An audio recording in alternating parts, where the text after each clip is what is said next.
അപ്പോൾ ഈ രീതിക്കുള്ള കണ്ടന്റുകളാണ് നിങ്ങൾ പോസ്റ്റ് ചെയ്യുന്നതെന്നുണ്ടെന്നുണ്ടെങ്കിൽ ഇനി മുതൽ നിങ്ങളുടെ ചാനൽ മോണിറ്റൈസ്ഡ് ആവില്ല.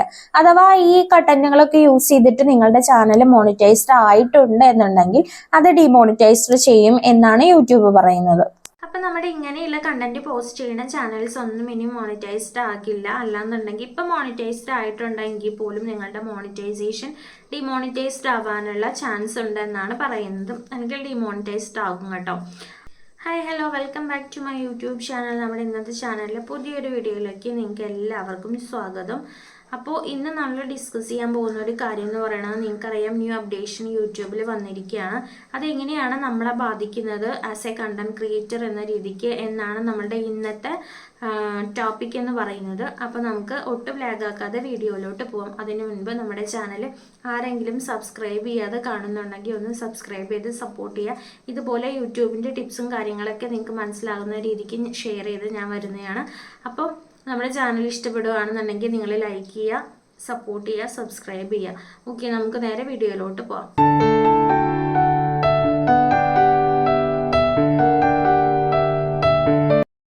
നമ്മുടെ യൂട്യൂബിൻ്റെ മോണിറ്റൈസേഷൻ പോളിസി ഒന്ന് ചേഞ്ച് ആയിട്ടുണ്ട്.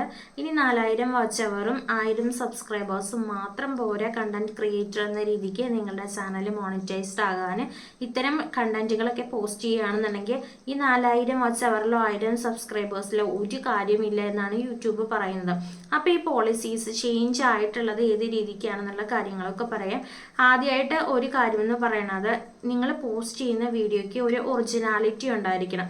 അതായത് നിങ്ങൾ പോസ്റ്റ് ചെയ്യുന്ന വീഡിയോ നിങ്ങളുടേതാണ് എന്ന് തെളിയിക്കാനായിട്ട് എന്തെങ്കിലും ഒരു കാര്യം അതിൽ ഉണ്ടായിരിക്കണം. ഇപ്പോൾ ഒരു എക്സാമ്പിൾ പറയുകയാണെന്നുണ്ടെങ്കിൽ, നിങ്ങൾ എടുക്കുന്ന വീഡിയോസിൽ നിങ്ങളുടെ ഫോണിൽ എടുക്കുന്ന വീഡിയോസ് ആയിരിക്കാം, അല്ല എന്നുണ്ടെങ്കിൽ നിങ്ങളുടെ ഫേസ് കാണിച്ചുകൊണ്ടുള്ള വീഡിയോസ് ആയിരിക്കാം, അല്ലെങ്കിൽ നിങ്ങളുടെ വോയിസ് കൊടുത്തുകൊണ്ടുള്ള വീഡിയോസ് ആയിരിക്കാം. ഇങ്ങനെ ഒരു ഹ്യൂമൻ ടച്ച് അതിനുണ്ടായിരിക്കണം, അല്ലെങ്കിൽ നിങ്ങളുടേതായിട്ടുള്ള ഒരു കോൺട്രിബ്യൂഷൻ അതിലുണ്ടായിരിക്കണം എന്നാണ് യൂട്യൂബ് പറയുന്നത്. അടുത്തതായിട്ടുള്ള ഒരു കാര്യം എന്ന് പറയുന്നത്, നമ്മുടെ AI റിലേറ്റഡ് ആയിട്ടുള്ള ഒത്തിരി കണ്ടന്റുകൾ ഇപ്പോൾ യൂട്യൂബിൽ പോസ്റ്റ് ചെയ്യുന്നുണ്ട്. അത് ആരാണ് എങ്ങനെയാണ് ചെയ്യുന്നതെന്ന് പോലും നമുക്കറിയില്ല. അത്തരത്തിൽ ഒത്തിരി കണ്ടന്റുകൾ വരുന്നുണ്ടല്ലേ. അപ്പോൾ ഈ വക കണ്ടന്റുകളൊന്നും ഇനി മോണിറ്റൈസ്ഡ് ചെയ്യില്ല. ഓൾറെഡി മോണിറ്റൈസ്ഡ് ആയിട്ടുണ്ടെങ്കിൽ പോലും അത് ഡിമോണിറ്റൈസ്ഡ് ആകും.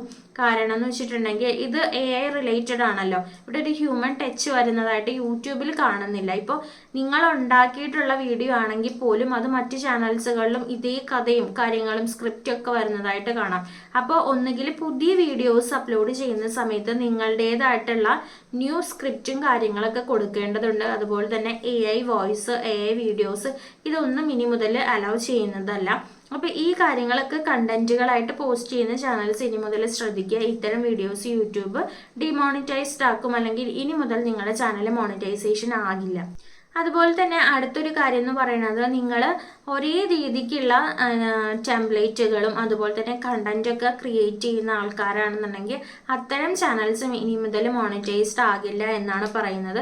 അപ്പോൾ നിങ്ങളുടെ ഒരേ തരത്തിലുള്ള കണ്ടന്റും ക്യാപ്ഷൻസും ഒക്കെ മറ്റ് നിങ്ങളുടേതായിട്ടുള്ള കാര്യങ്ങളൊക്കെ കൊടുക്കാനായിട്ട് ശ്രദ്ധിക്കുക. അതുപോലെ അടുത്തൊരു അപ്ഡേഷൻ എന്ന് പറയുന്നത്, മൂവി ട്രെയിലറുകളും അതുപോലെ തന്നെ മൂവി ക്ലിപ്സും കാര്യങ്ങളൊക്കെ ഇട്ടിട്ട് വരുന്ന കുറേ ചാനൽസ് ഉണ്ടല്ലോ, ഈ കോമഡി അങ്ങനെയുള്ള കാര്യങ്ങളൊക്കെ ഉണ്ടല്ലോ. അപ്പോൾ അത്തരം ചാനൽസും ഇനി മോണിറ്റൈസ്ഡ് ആകില്ല. ഇപ്പം ഈ കോമഡി എന്ന് പറഞ്ഞാൽ ഞാനൊരു എക്സാമ്പിൾ പറഞ്ഞു കേട്ടോ. അപ്പോൾ ഈ മൂവി ട്രെയിലറും മൂവി ക്ലിപ്സും കാര്യങ്ങളൊക്കെ ഇട്ട് റൺ ചെയ്തുകൊണ്ടിരിക്കുന്ന ചാനൽസുകളും ഇനി മോണിറ്റൈസ്ഡ് ആകില്ല, അല്ലെങ്കിൽ ഡിമോണിറ്റൈസ്ഡ് ആകുമെന്ന് യൂട്യൂബ് പറയുന്നുണ്ട്. അടുത്തതായിട്ട് വരുന്ന ഒരു അപ്ഡേഷൻ എന്ന് പറയുന്നത്, റിയാക്ഷൻ വീഡിയോ ചെയ്യുന്നവർക്കാണ്.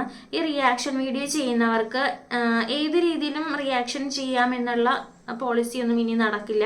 കാര്യം എന്ന് പറയുന്നത്, നിങ്ങളുടെ ഫേസും കാര്യങ്ങളൊക്കെ വേണം. ഒരു സ്ഥലത്തിരുന്ന് ആരാണ്, എന്താണ്, ആരെയാണ് ട്രോൾ ചെയ്യുന്നത്, എന്ത് വാല്യൂസ് ആണ് അതിനുള്ളത് എന്നൊക്കെ ഇനി യൂട്യൂബിന് അറിയേണ്ടതായിട്ടുണ്ട്. അപ്പോൾ നിങ്ങൾക്ക് ഫേസോ വോയിസോ ഒക്കെ കാണിക്കേണ്ടതായിട്ട് വരും. അപ്പോൾ ആ കാര്യങ്ങളൊക്കെ ശ്രദ്ധിക്കുക. ഇനി റിയാക്ഷൻ വീഡിയോ ചെയ്യുന്നവരാണെങ്കിൽ ഈ കാര്യങ്ങളൊക്കെ ശ്രദ്ധിച്ച് മുന്നോട്ട് പോവാം. അടുത്തൊരു കാര്യം എന്ന് പറയുന്നത്, നിങ്ങളുടെ ഫേസോ അല്ലാന്നുണ്ടെങ്കിൽ വോയിസോ നമ്മുടെ വീഡിയോയിൽ ഇൻക്ലൂഡ് ചെയ്യുക. ഇപ്പോൾ നിങ്ങൾ ചെയ്താലും ഇനിയുള്ള അപ്ഡേഷൻസ് ആയാലും നിങ്ങൾക്ക് ഇത് യൂസ്ഫുൾ ആയിരിക്കും. എപ്പോഴും നമ്മുടെ ഒറിജിനൽ കണ്ടന്റ് ക്രിയേറ്റേഴ്സിനെയാണ് യൂട്യൂബ് പ്രൊമോട്ട് ചെയ്യുന്നത്. അവർ എൻഹാൻസ് ചെയ്യാനാണ് എപ്പോഴും യൂട്യൂബ് ശ്രമിക്കുന്നത്. അപ്പം നിങ്ങൾ നിങ്ങളുടേതായിട്ടുള്ള സ്ക്രിപ്റ്റും കാര്യങ്ങളൊക്കെ എഴുതി നിങ്ങളുടെ ഫോണിൽ ഷൂട്ട് ചെയ്തിട്ട് വീഡിയോ ഇടാനായിട്ട് ശ്രമിക്കുക. മറ്റുള്ളവരുടെ വീഡിയോ, അതായത് റിവ്യൂസ്ഡ് കണ്ടന്റുകളൊന്നും തന്നെ യൂസ് ചെയ്യാതെ ഇനി ചാനൽ മുന്നോട്ട് കൊണ്ടുപോകാനായിട്ട് ശ്രദ്ധിക്കുക. നമുക്കറിയാം ഒത്തിരി ചാനൽസ് ഒരേ വീഡിയോ തന്നെ അതിൽ ഈ നെയിംസും അതുപോലെ തന്നെ ഹാഷ്ടാഗും കാര്യങ്ങളൊക്കെ കൊടുത്തിട്ട് ഇടുന്നതുണ്ട്.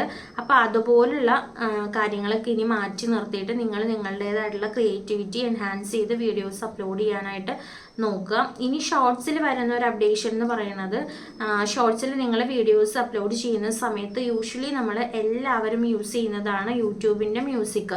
അതായത് ഓൾറെഡി ഇപ്പോൾ ഈ കോമഡിയൊക്കെ ആണെന്നുണ്ടെങ്കിൽ മുൻപേ ഇത് ചെയ്തിട്ടുള്ള ഓഡിയോസൊക്കെ നമ്മൾ റിലേറ്റ് ചെയ്തിട്ട് എടുക്കാറുണ്ട്. അപ്പം അങ്ങനെ എടുക്കുന്ന സമയത്ത് ഉള്ള ഒരു കാര്യം എന്ന് പറയുന്നത്, നമ്മൾ യൂസ് ചെയ്യുന്ന ഓഡിയോ അതിൻ്റെ ഒറിജിനൽ കണ്ടന്റ് ക്രിയേറ്റർ ആരാണോ അവർക്കാണ് ഇതിൻ്റെ റവന്യൂ പകുതി ഉള്ളത് എസ്റ്റിമേറ്റ് ആകുന്നത്. പകുതി മാത്രമേ ഇനി മുതൽ നമുക്ക് ലഭിക്കുള്ളൂ. അപ്പോൾ ഷോർട്സിൽ വന്നിട്ടുള്ള ഒരു അപ്ഡേഷൻ എന്ന് പറയുന്നത് ഇതാണ്. അപ്പോൾ ഇനി മുതൽ എങ്ങനെ യൂട്യൂബിൽ പോസ്റ്റ് ചെയ്താലും മോണിറ്റൈസ്ഡ് ആകും എന്നുള്ള ചിന്തയൊക്കെ മാറേണ്ടതുണ്ട്. അപ്പോൾ നമ്മളുടേതായിട്ടുള്ള കണ്ടന്റും കാര്യങ്ങളൊക്കെ കൃത്യമായിട്ട് റെഡിയാക്കിയതിന് ശേഷം നമ്മൾ അത് പോസ്റ്റ് ചെയ്യാൻ. അപ്പോൾ എൻ്റെ ഒരു അഭിപ്രായത്തിൽ ഈ ഒരു പോളിസി നല്ലതാണ്. കാരണം മറ്റുള്ളവരുടെ വീഡിയോസ് ഒത്തിരി എടുത്തിട്ട് ഇപ്പോൾ ഒത്തിരി ചാനൽസ് ഫേക്കായിട്ടും ഒക്കെ മോണിറ്റൈസ്ഡ് ആയിട്ട് പോകുന്ന ഒരു കാര്യമുണ്ട്. അപ്പോൾ അതൊക്കെ ഒന്ന് നിൽക്കും. അതുപോലെ തന്നെ നിങ്ങൾ ഓൺലൈനിൽ നിന്ന് ഫോട്ടോസും കാര്യങ്ങളൊക്കെ എടുത്തിട്ട് യൂട്യൂബിൽ അപ്ലോഡ് ചെയ്ത് വീഡിയോസ് ഇടുന്നവരാണെങ്കിൽ ശ്രദ്ധിക്കുക, നിങ്ങൾക്കും ചാനൽ മോണിറ്റൈസ്ഡ് ആകില്ല. ഓക്കെ. അതുപോലെ തന്നെ മറ്റുള്ള ആപ്പുകളിൽ നിന്ന് നമ്മൾ വോയിസ് എടുക്കാറുണ്ടല്ലേ, അപ്പോൾ അങ്ങനത്തെ വോയിസുകളും ഇനി യൂട്യൂബ് പ്രൊമോട്ട് ചെയ്യില്ല, അതും മോണിറ്റൈസ്ഡ് ആകില്ല എന്നാണ് പറയുന്നത്. അപ്പോൾ ഈ കാര്യങ്ങളൊക്കെ നിങ്ങൾ ശ്രദ്ധിക്കുക. അത് നമ്മുടെ ഇന്നത്തെ ഒരു കുഞ്ഞു വീഡിയോ ആയിരുന്നു. യൂട്യൂബ് പോളിസിയിൽ എന്തെല്ലാം ചേഞ്ചും കാര്യങ്ങളൊക്കെയാണ് വന്നത് എന്നാണ് ഇന്ന് നമ്മൾ ഡിസ്കസ് ചെയ്തത്. ഈ ഒരു വീഡിയോയിലൂടെ നിങ്ങൾക്ക് അതിനെക്കുറിച്ചുള്ള ഒരു ധാരണ ഒക്കെ കിട്ടിയെന്ന് ഞാൻ വിശ്വസിക്കുന്നു. അപ്പോൾ നിങ്ങൾക്ക് വീഡിയോ യൂസ്ഫുൾ ആയിട്ടുണ്ടോയെന്നുണ്ടെങ്കിൽ സബ്സ്ക്രൈബ് ചെയ്യാനും ലൈക്ക് ചെയ്യാനും നിങ്ങളുടെ കമൻസ് രേഖപ്പെടുത്താനൊന്നും മറക്കരുത്. അപ്പോൾ മറ്റൊരു വീഡിയോ ആയിട്ട് മറ്റൊരു ഇൻഫോർമേഷനായിട്ട് നമുക്ക് പുതുതായിട്ടൊരു വീഡിയോയിൽ കാണാം. Okay, by.